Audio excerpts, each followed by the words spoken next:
Vamos abrir a palavra de Deus em João capítulo de número 5.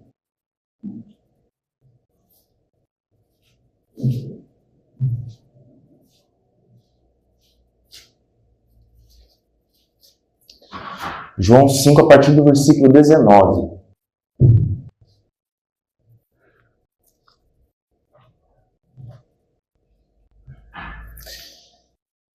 O texto diz: Então lhes falou Jesus: em verdade vos digo, que o Filho nada pode fazer de si mesmo, senão somente aquilo que vir fazer o Pai. Porque tudo que este fizer, o Filho também semelhantemente o faz. Porque o Pai ama o Filho e lhe mostra tudo o que faz, e maiores obras do que estas lhe mostrará, para que vos maravilheis. Pois assim como o Pai ressuscita e vivifica os mortos, assim também o Filho vivifica aqueles a quem quer. E o Pai a ninguém julga, mas ao Filho confiou todo o julgamento, a fim de que todos honrem o Filho do modo por que honram o Pai. Quem não honra o Filho, não honra o Pai que o enviou. Em verdade vos digo, quem ouve a minha palavra e crê naquele que me enviou, tem a vida eterna. Não entra em juízo, mas passou da morte para a vida. Em verdade vos digo, que vem a hora e já chegou, em que os mortos ouvirão a voz do Filho de Deus, e os que a ouvirem viverão. Porque assim como o Pai tem vida em si mesmo, também concedeu ao Filho ter vida em si mesmo. E lhe deu autoridade para julgar, porque é o Filho do homem. Não vos maravilheis disto, porque vem a hora em que todos os que se acham nos túmulos ouvirão a sua voz e sairão. Os que tiverem feito o bem para a ressurreição da vida, e os que tiverem praticado o mal para a ressurreição do juízo. Até aí. Meus irmãos, essa fala de Jesus, direcionada aos judeus, acontece logo após Jesus ter realizado um milagre. Um milagre. Esse milagre ele aconteceu num tanque, chamado Tanque de Betesda. Naquele tanque, os enfermos, eles se localizavam ali, esperando a cura de um anjo. Porque o texto antes desse texto que nós lemos, vai dizer que um anjo, de tempo em tempo, descia até aquele tanque de Betesda e curava os enfermos, o enfermo que primeiro entrasse naquele tanque, naquela água. E só uma curiosidade para os irmãos, alguns não entendem essa cura, essa descida do anjo para curar, como algo sendo literal. Mas como o Evangelho de João ele é um livro narrativo, então alguns entendem que João escreveu da perspectiva daqueles que acreditavam nessa lenda, desse anjo que descia no tanque de Betesda para curar. Outros já entendem de outra forma, que realmente um anjo descia para curar aquele que primeiro entrasse na água. E Jesus, ao se deparar com um paralítico que há 38 anos sofria dessa enfermidade, ele conversa com esse paralítico e dá ordem para que o paralítico levantasse, tomasse o seu leito e andasse. E assim foi. O paralítico ele foi curado. Porém, judeus passaram a perseguir Jesus e querer matá-lo, como o versículo de número 18 vai dizer, porque eles entendiam que Jesus havia violado o sábado, por haver curado aquele homem. Até aqui eu só contextualizei, irmãos, para vocês entenderem essa fala de Jesus que nós lemos do versículo 19 até o 29.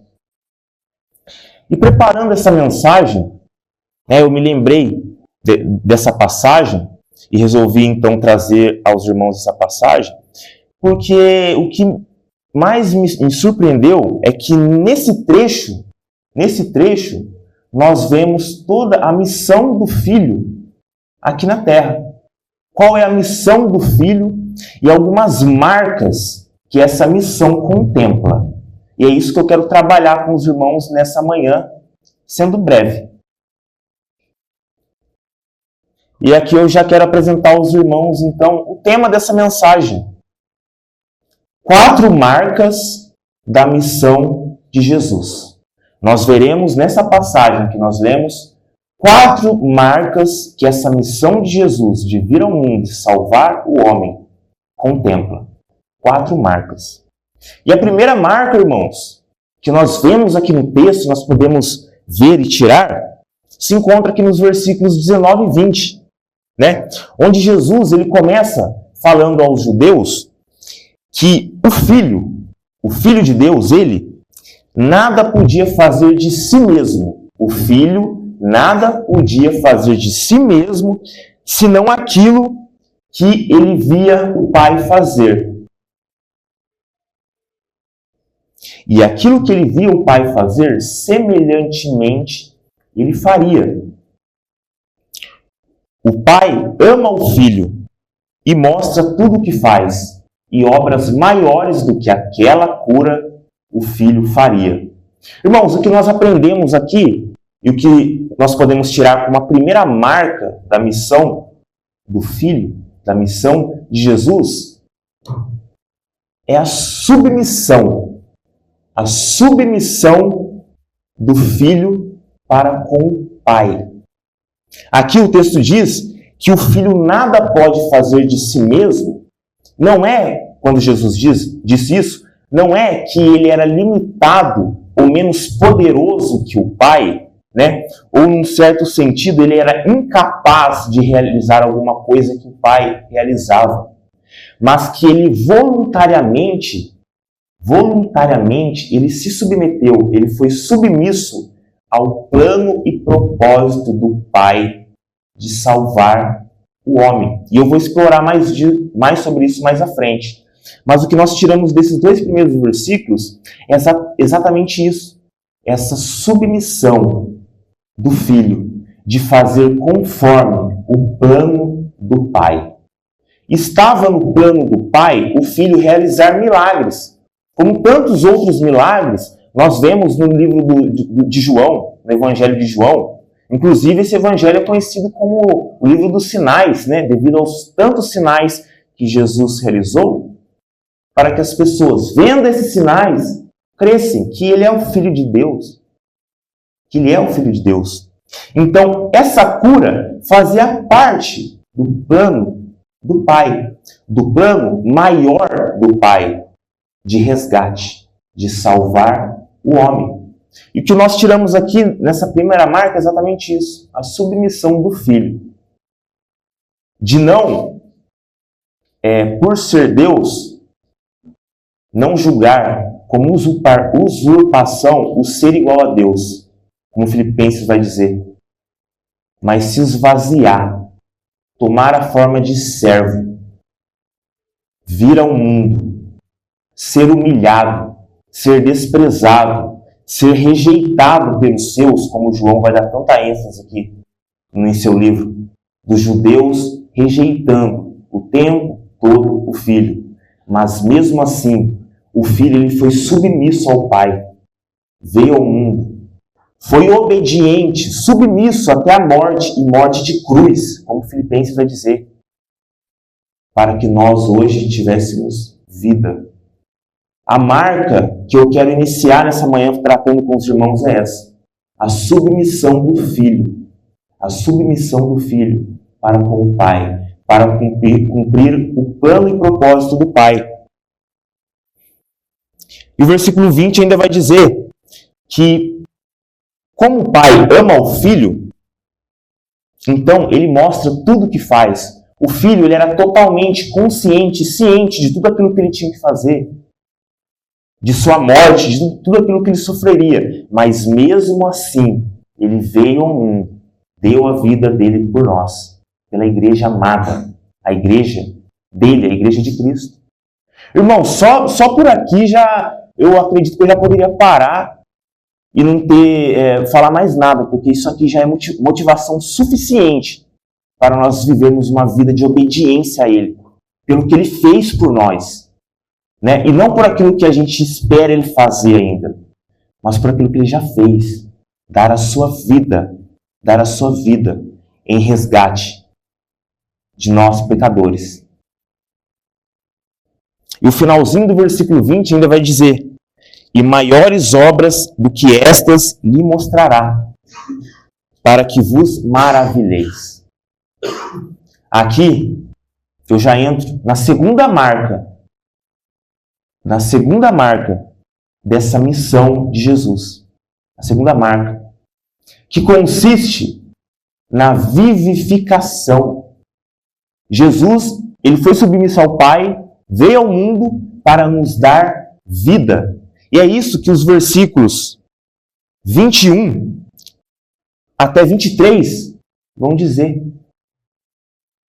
Pois assim como o Pai ressuscita e vivifica os mortos, assim também o Filho vivifica aqueles a quem quer, a quem o Filho quer. E o Pai a ninguém julga, mas ao Filho confiou todo o julgamento, a fim de que todos honrem o Filho do modo por que honram o Pai. Quem não honra o Filho, não honra o Pai que o enviou. Irmãos, aqui eu quero fazer uma pergunta para os irmãos não precisam me responder, né?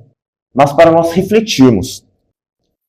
O versículo 21 vai dizer que o Pai ele vivifica os mortos, né? O que será que Jesus quis dizer com isso, né?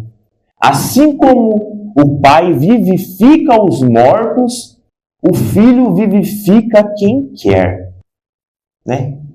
O que Jesus estava querendo dizer com isso? Meus irmãos, só a vida em Deus. E o contraste que Jesus estava fazendo aqui, ao dizer isso, assim como o Pai vivifica os mortos, o Filho vivifica quem quer, é porque até aquele momento, Deus, ele havia ressuscitado. E nós encontramos isso, essas ressurreições, o que nós podemos chamar de ressurreições temporárias, porque no Antigo Testamento, que nós temos hoje como Antigo Testamento, Deus já havia ressuscitado pessoas. E um caso que eu quero mencionar aqui, inclusive o saudoso John Wesley, reverendo John Wesley, até trouxe uma mensagem nesse texto lá de 2 Reis, os irmãos não precisam abrir, lá de 2 Reis 4, capítulo 4, onde o profeta Eliseu, ele ressuscita o filho de uma sunamita, porque aquela sunamita via em Eliseu que ele era um santo homem de Deus. Ele era um santo homem de Deus. Então ela preparou um quarto para que quando o profeta Eliseu passasse pela casa dela, ele ficasse hospedado lá. E o profeta Eliseu, como um meio de retribuir, queria abençoar a vida daquela sunamita. Aí então ele profetiza, sabendo que ela não tinha filhos, que ela teria um filho. Passado dali um ano, ela tem esse filho. Né? A profecia se cumpre, ele tem esse filho, ela tem esse filho. E um tempo depois, o pai desse menino estava no campo. Esse menino começou a sentir dores de cabeça. Aí o pai pediu para o servo levar até a casa da mãe. E lá o filho morreu. Essa sunamita vai até o profeta Eliseu, um ato de fé. Conta isso para o profeta Eliseu. E o profeta Eliseu, resumindo aqui, pelo poder de Deus, ressuscita aquele menino. E o contraste que Jesus está fazendo nessa fala é que o Deus da vida, né, que ressuscitou no passado, o Filho também ressuscita e dá vida mas uma vida espiritual para aqueles que estão mortos nos delitos e pecados. A vida que o Filho dá aqui, a ressurreição que o Filho faz, não é uma ressurreição temporária que Deus já fez, mas é uma ressurreição espiritual de dar vida àqueles que estão mortos. E é isso que o texto diz, que o Filho dá vida a quem quer. Não somos nós que escolhemos. Não somos nós que somos bons o suficientes para irmos até o Filho para receber vida. Mas nós mortos recebemos vida do Filho, porque Ele ressuscita quem quer. Ele tem autoridade para fazer isso. Ele tem poder para fazer isso. E isso deve despertar em nós temor. Deve nos levar a honrar ao Filho. Porque quem não honra o Filho, quem não reconhece, como os judeus não reconheciam que o Filho pode dar vida, que Ele dá vida, que Ele é o único que pode dar vida, não honra o Pai também. E essa segunda marca que a missão de Jesus, a segunda marca que essa missão de Jesus contempla é essa vivificação. Primeira marca, submissão. A segunda, a vivificação. A vivificação. E como consequência dessa submissão, dessa vivificação do Filho, o que nós vemos nos versículos de número 25 e 26 é algo que me toca muito, demais. Eu vou ler aqui primeiro os 2 versículos e depois eu comento. Em verdade vos digo que vem a hora e já chegou, em que os mortos ouvirão a voz do Filho de Deus, e os que a ouvirem viverão. Porque assim como o Pai tem vida em si mesmo, também concedeu ao Filho ter vida em si mesmo. Irmãos, nós sabemos que antes da vinda de Cristo e depois, o homem ele sempre foi salvo da mesma forma, pela fé no Messias, pela fé no Cristo. Mas se ele sempre foi salvo, se o homem sempre foi salvo da mesma forma, por que é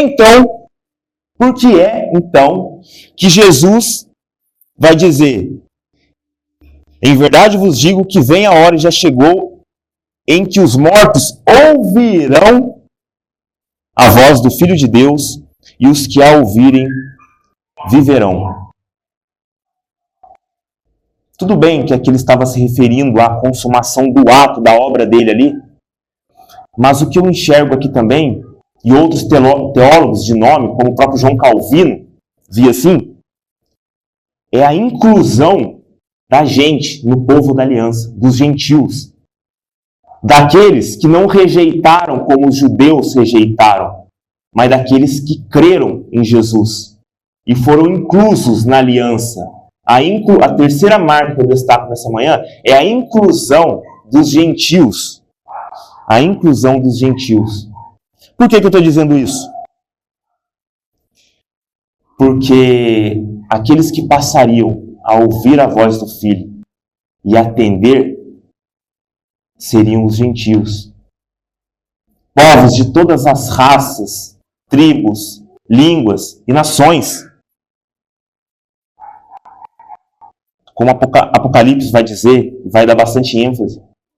Povos de todas as raças, tribos, línguas e nações. Brasileiros, argentinos, indianos.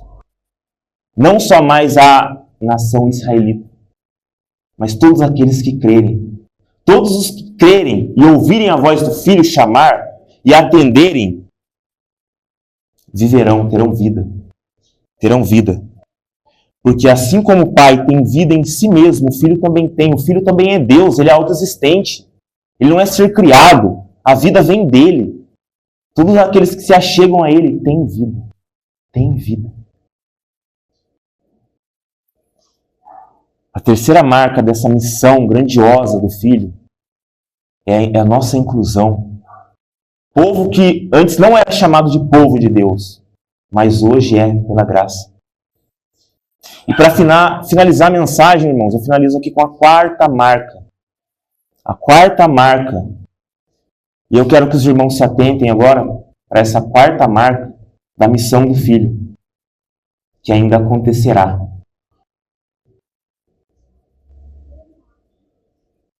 Acompanhem comigo o que os versículos 27 a 29, o que eles dizem.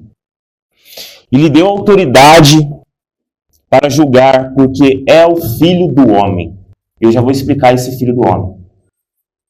Não vos maravilheis disto, porque vem a hora em que todos os que se acham nos túmulos ouvirão a sua voz e sairão, os que tiverem feito o bem para a ressurreição da vida, e os que tiverem praticado o mal para a ressurreição do juízo.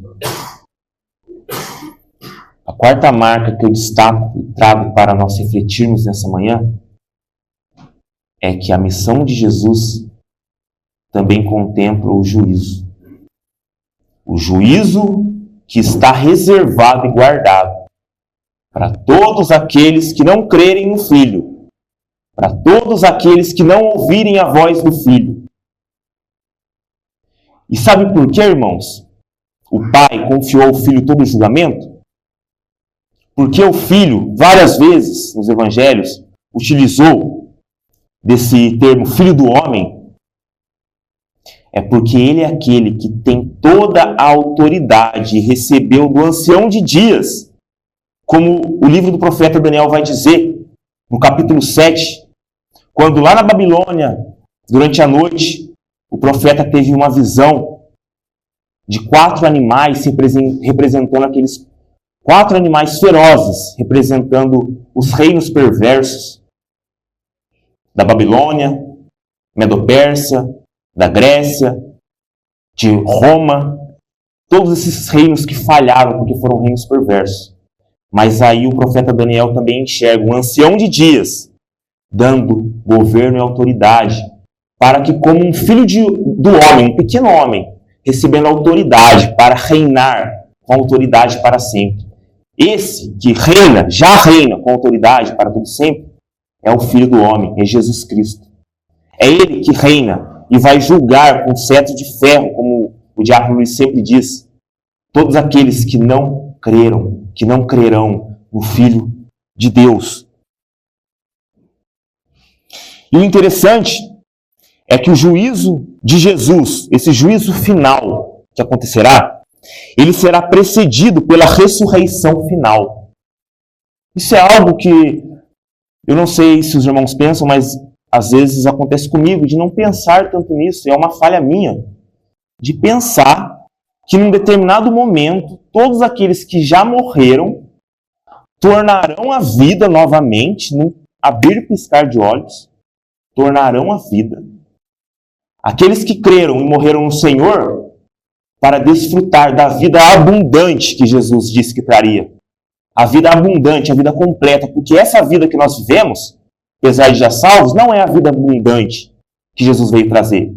Mas a vida abundante se dará quando então nós formos santificados ali definitivamente, sem marca nenhuma de pecado mais. E passaremos a eternidade com o Filho do Homem, com Jesus, aquele que reina. Este juízo será precedido, então, pela ressurreição, por essa ressurreição, que será gloriosa para aqueles que morreram crendo e será terrível para aqueles que não temeram e nem temem ao Senhor.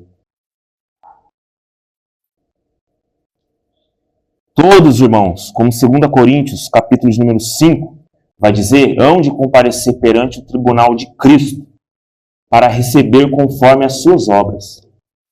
Nós, os salvos, não por mérito nossos, seremos justificados em público ali, ó. Justificados em público. Mas aqueles que não creram serão condenados por tudo aquilo que fizeram, por toda a incredulidade. Essas, irmãos, são as 4 marcas que a missão do Filho contempla e que esse trecho diz que eu quero trazer para os irmãos nessa manhã. A submissão do Filho, a obra do Filho de dar vida, a nossa inclusão dos gentios na aliança e o juízo que ainda virá. Está cada vez mais próximo, dia após dia. Que nós não venhamos perder essa esperança, irmãos, do retorno de Cristo, da ressurreição daqueles que partiram, mas partiram no Senhor. Que isso venha despertar cada vez mais temor em nós. Como o reverendo Dionísio tem enfatizado bastante, não um simples respeito, mas um medo de ofender a Deus. Um medo de ofender a Deus. Que nós venhamos andar de modo diligente, de modo digno do Evangelho que o Senhor nos chamou. Essas são as 4 marcas que a missão do Filho contempla.